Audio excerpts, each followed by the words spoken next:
Shalom pemirsa, berjumpa kembali bersama saya dalam pembahasan buku Penata Layanan Motivasi Hati. Kita akan mempelajari bagaimana kehidupan seorang penata layan Kristen.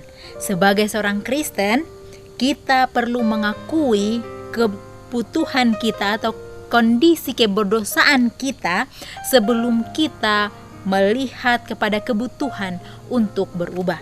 Perubahan itu dapat datang sepenuhnya ke dalam kehidupan kita melalui kehidupan Kristus di dalam kita. Dan biarlah melalui kehidupan Kristus yang bekerja di dalam kita, kita akan mendapatkan sebuah kehidupan yang Dia kehendaki. Dan salah satu pernyataan karyanya di dalam kehidupan kita dalam bidang penata layanan, bagaimana kita dapat mengelola harta milik Tuhan untuk kemuliaan dan kepujian kehormatan bagi namanya. Dan biarlah melalui pelajaran ini kita dapat dibawa kepada satu kehidupan di mana kita dapat keluar sebagai penata layan yang setia. Sebelum kita membahas akan pelajaran ini, saya mengundang saudara-saudara untuk berhenti sejenak dari setiap kegiatannya. Mari kita sama-sama berkumpul dan kita akan mempelajari bersama dalam judul Inilah kehidupan yang kekal itu, yaitu bahwa mereka mengenal Engkau, satu-satunya Tuhan yang benar, dan mengenal Yesus Kristus yang telah Engkau utus. Yohanes 17 ayat 3. Tidaklah mengherankan bahwa orang Kristen sering mengatakan bahwa iman mereka adalah tentang hubungan dengan Tuhan. Jika mengenal Tuhan adalah hidup kekal, maka kita dapat menemukan hidup itu melalui sebuah hubungan dengannya. Dan tentu saja pusat hubungan itu melalui sebuah hubungan dengannya, dan dengan pusat hubungan itu adalah komunikasi. Kita melihat kemarin bahwa Tuhan berkomunikasi kepada kita melalui firman Tuhan. Kita gantinya berkomunikasi dengannya melalui doa di dalam kehidupan kita. Jadi saat ini kita mempelajari bagaimana pentingnya doa itu di dalam kehidupan kita. Pelajaran kita terus mengingatkan kepada kita agar kita butuh penyerahan yang sungguh-sungguh kepada Kristus. Jika kita ingin dipersiapkan untuk hidup kekal itu, kita butuh untuk hidup terus bergantung sepenuhnya ke dalam tangan Tuhan. Bagaimana caranya? Kita terus dalam penyerahan kita jika kita tidak dapat membangun komunikasi kita bersama dengan Kristus. Dikatakan di sini bahwa satu-satunya pusat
dan melalui doa saja yang dapat menguatkan kita. Kalau kita tidak berdoa, bagaimana mungkin kita dapat menjalin hubungan bersama dengan Kristus? Kalau kita tidak menyampaikan permohonan doa kita untuk dapat memberikan kita kekuatan untuk dapat menjalani kehidupan ini, untuk dapat memberikan pikiran kita terus kepada hal-hal surgawi itu, maka kita akan kalah dengan kekuatan duniawi, karena setan mempunyai banyak cara untuk menjerat masing-masing kita. Oleh karena itu, bila kita berdoa dengan sungguh-sungguh datang kepada Tuhan melalui penyerahan, dan biarlah kehendak Tuhan yang akan jadi dalam kehidupan kita, maka semuanya itu akan jadi dalam kehidupan kita sesuai dengan kehendak Tuhan. Dikatakan di sini, doa itu sangat penting di dalam kehidupan kita untuk mengalahkan godaan-godaan itu. Ini karena pada dasarnya doa mengarahkan kita kepada dunia yang lebih tinggi dibandingkan dunia ini sendiri. Jadi sangat luar biasa kalau kita terus memanjatkan doa kita, memohon kekuatan daripada Tuhan. Dikatakan bahwa kehidupan kita akan diarahkan kepada dunia yang lebih tinggi, yaitu surga itu sendiri, dibanding dengan tawaran-tawaran dunia di dunia saat ini. Namun bahkan di sini kita harus berhati-hati, karena kadang-kadang doa kita bisa sekedar sebuah ekspresi sifat yang mementingkan akan diri kita. Jadi kita harus berhati-hati saat kita berdoa. Seringkali yang menjadi doa kita adalah kita merindu untuk Tuhan mengabulkan akan setiap keinginan kita, atau kita rindu untuk Tuhan dapat menjawab apa yang kita inginkan. Tapi kalau kita melihat kembali dari segi rohani kita, biarlah kehendak Tuhan yang jadi adalah bagaimana kita penuh penyerahan yang sungguh-sungguh, dan Tuhanlah atau kehendak Tuhanlah yang terlaksana dalam kehidupan kita. Karena itu akan mendatangkan kebaikan bagi masing-masing kita. Kita sebagai manusia, kita mempunyai keterbatasan demi keterbatasan. Kita tidak bisa melihat 1 jam ke depan atau 1 menit ke depan kita saja, kita tidak dapat melihat. Dan Tuhan yang mengetahui semuanya. Jika kita berdoa, biarlah kehendak Tuhan yang jadi. Datanglah dengan penyerahan yang sungguh-sungguh. Tuhan akan memberikan jawaban-jawabannya sesuai dengan kehendak Tuhan. Dan itu adalah jawaban yang damai sejahtera dalam kehidupan kita. Dikatakan di sini bahwa itu sebabnya kita perlu berdoa dalam pasrah kepada kehendak Tuhan. Dikatakan seringkali kita mengekspresikan sifat mementingkan diri kita. Secara semanusia seringkali kita berdoa untuk kepentingan kita. Tetapi kita perlu saat ini untuk merubah setiap kehidupan doa kita. Biarlah kita tahu benar dengan penyerahan 100% kepada Tuhan, supaya kehendak Tuhanlah yang jadi. Bagaimana kita dapat mengetahui bahwa kehendak Tuhan yang jadi? Kalau kita sudah berserah sepenuhnya ke dalam tangan Tuhan, maka kita pun akan mengetahui benar-benar ini adalah kehendak Tuhan. Setiap jawaban doa dari doa-doa kita, biarlah kita dapat melihat betapa besarnya kasih Tuhan itu, betapa ajaibnya Tuhan di dalam kehidupan kita. Oleh karena itu, janganlah berhenti berdoa saat kita sudah mendapatkan akan jawaban doa kita itu. Tapi teruslah naikkan ucapan syukur kita, naikkan permohonan-permohonan kita. Bukan kehendak kita, tapi rencana Tuhan akan menjadi rencana masing-masing kita. Dikatakan di sini beberapa tahun yang lalu ada sebuah pengalaman. Dikatakan beberapa tahun yang lalu seorang wanita menyanyikan kata-kata ini, "Ya Tuhan, tidakkah Engkau mau membelikan saya mobil Mercedes-Benz?" Dikatakan hal itu dengan caranya sendiri adalah sebuah serangan terhadap materialisme, terhadap mereka yang mengaku beriman kepada Tuhan. Nah, inilah contoh bagaimana kita rindu untuk keinginan kita itu dipenuhi oleh Tuhan, sehingga kita mendoakan sesuatu hal yang bertentangan dengan kehendak Tuhan.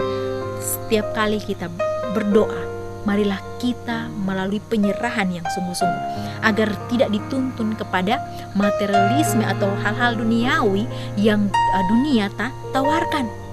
Karena seringkali yang kita lihat adalah doa kita. Bagaimana kita mau membungkusnya secara mulus apapun, tetap adalah keinginan masing-masing kita. Oleh karena itu, kita harus yakin bahwa kita berdoa dan dengan sendirinya sebuah tindakan pasrah kepada Tuhan dan mati bagi dunia, bahwa kita mencari kehendak Tuhan, bukan kehendak atau keinginan kita sendiri. Jadi sangat luar biasa, kita diberikan satu pelajaran untuk kita dapat melihat bahwa bukan kita mencari akan keinginan kita atau sekedar keinginan kita mau dipenuhi oleh Tuhan, tetapi mencari kehendak Tuhan. Bagaimana kita penuh penyerahan yang sungguh-sungguh. Dikatakan di sini kita bisa melihat komponen yang sangat penting apa yang harus menyatu di dalam doa-doa kita. Dikatakan bahwa jika kita ada iman yang melekat pada doa-doa kita, akan ada praduga keyakinan palsu setan. Doa dan iman adalah serumpun dan keduanya bukan dipelajari bersama-sama, perlu dipelajari bersama-sama. Dalam doa, iman adalah ilmu ilahi. Itulah ilmu yang harus dipahami setiap orang yang akan membuat pekerjaan seumur hidup berhasil. Kristus berkata, apa saja yang kamu minta dan doakan, percayalah bahwa kamu telah menerimanya, maka hal itu akan diberikan kepadamu. Markus 11 ayat 24. Jadi sangat luar biasa. Saat kita menyampaikan setiap permohonan kita, kita pun harus percaya bahwa Tuhan sudah menerima akan setiap permohonan kita itu, dan percaya bahwa kita telah menerima akan jawaban doa itu.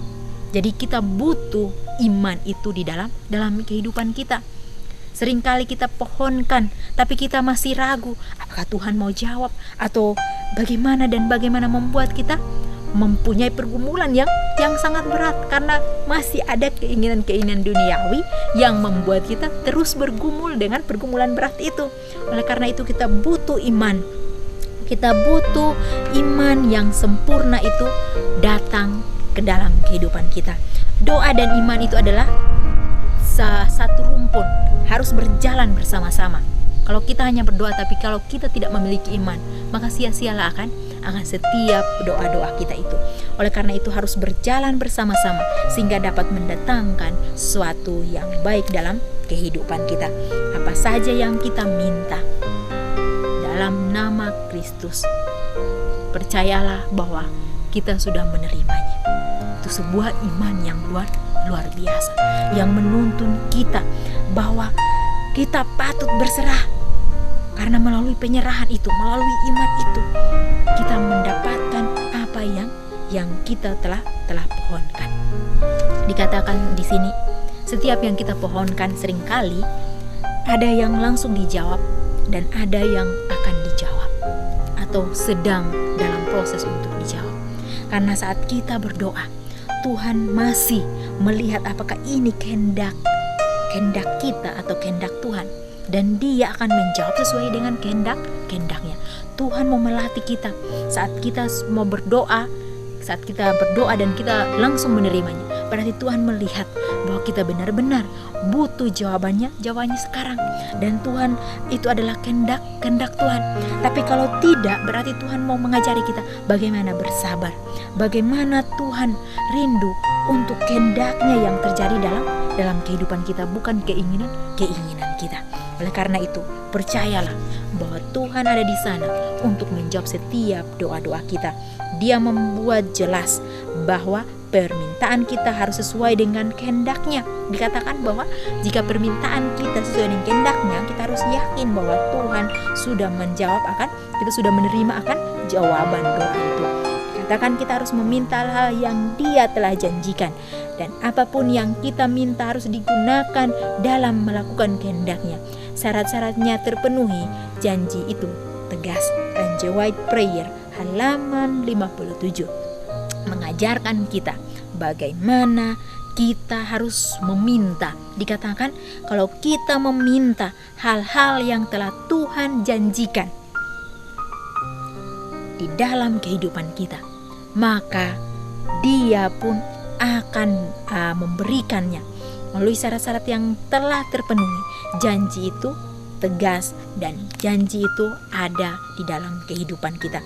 Bagaimana kita mempertahankan akan doa kita terus di dalam kehendak Tuhan, yaitu kita datang kepada Tuhan, biarlah Tuhan yang menyelidiki akan hati kita. Saat kita sudah berdoa, biarlah kehendak Tuhan, jangan kita bergumul lagi untuk dapat menawarkan akan keinginan-keinginan kita. Tapi kita harus percaya bahwa Tuhanlah Tuhan yang sangat luar biasa. Dia melihat setiap kerinduan hati kita. Dia melihat bila mana kita mau mendapatkan segala sesuatu yang Tuhan telah janjikan. Datanglah kepada Tuhan. Dan jangan saat kita sudah mendapatkan janji Tuhan itu, kita berhenti dalam doa kita. Tapi kita jadikan doa itu sebagai nafas hidup di dalam kehidupan ini, di kehidupan kita. Berdoa bukanlah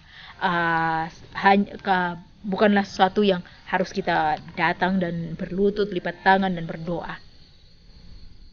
Bukan hanya itu saja yang kita dapat lakukan dalam doa kita.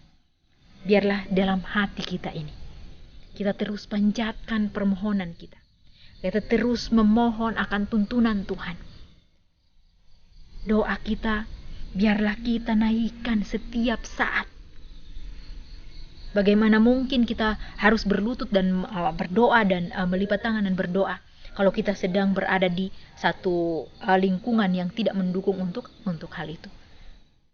Inilah yang kita harus bijak di dalam setiap kehidupan kita. Saat kita mau berdoa, datanglah dengan hati yang penuh penyerahan. Walaupun kita tidak mau berlipat tangan atau berlutut dan lain sebagainya, biarlah hati kita dapat dipersatukan dengan Kristus. Inilah yang disebut doa setiap saat. Bagaimana kita bisa menggunakan setiap saat itu untuk berkomunikasi dengan Kristus. Dan mungkin ada waktu dan kesempatan atau tempat yang memungkinkan untuk kita dapat berlutut dan memohon kepada Kristus. Lakukanlah itu. Tapi bila mana waktu atau kondisi kita atau tempat kita tidak memungkinkan untuk itu, datanglah kepada Kristus di dalam hati kita dengan permohonan yang sungguh-sungguh, maka Dia akan menuntun kita kepada kehendak-Nya.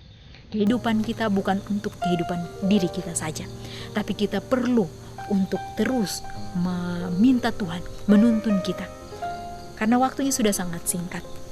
Setan memberikan jerat demi jerat untuk menghancurkan akan hubungan kita bersama dengan Tuhan. Dan melalui doa saja kita dapat dipersatukan setiap saat bersama dengan Kristus. Lihatlah pada kehidupan doa pribadi masing-masing kita. Apa yang kita doakan?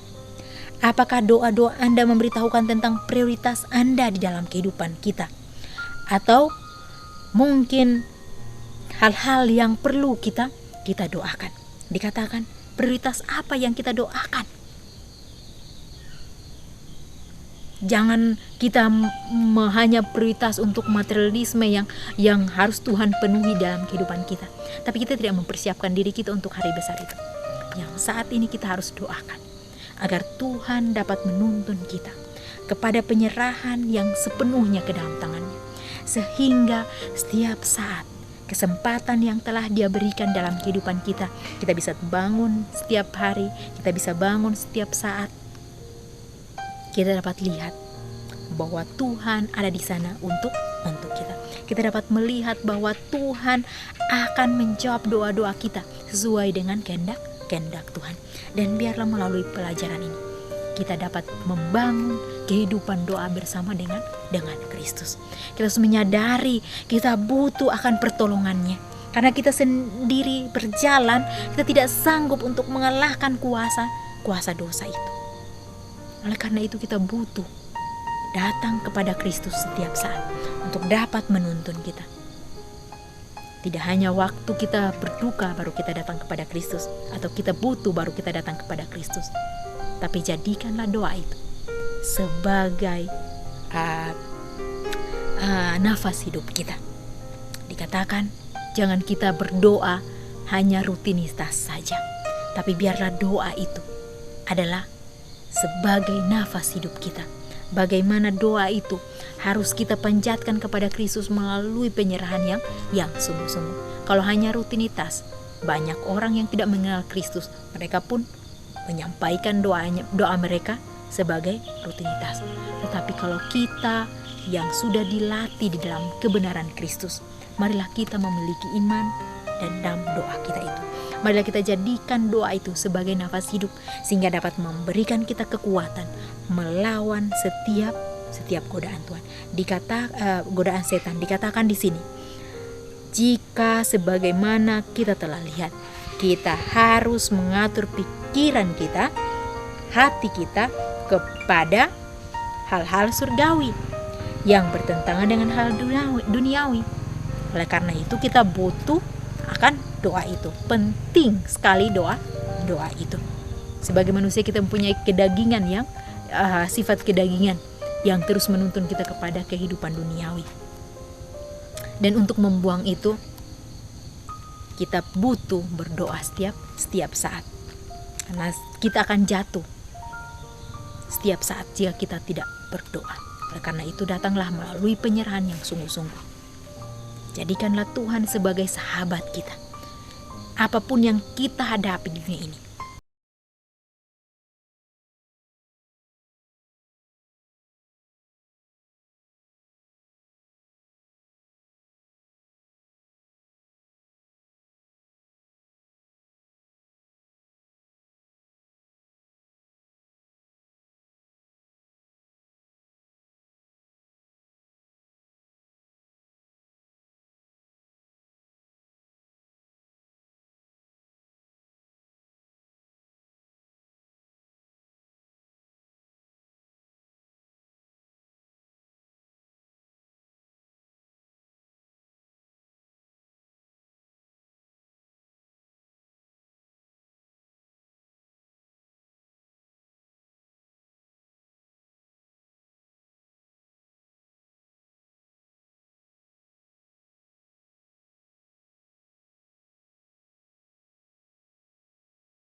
biarlah rencana-rencana indah Tuhan akan menjadi bagian kita, dan kita akan berjumpa kembali di kesempatan yang berikut. Tuhan memberkati.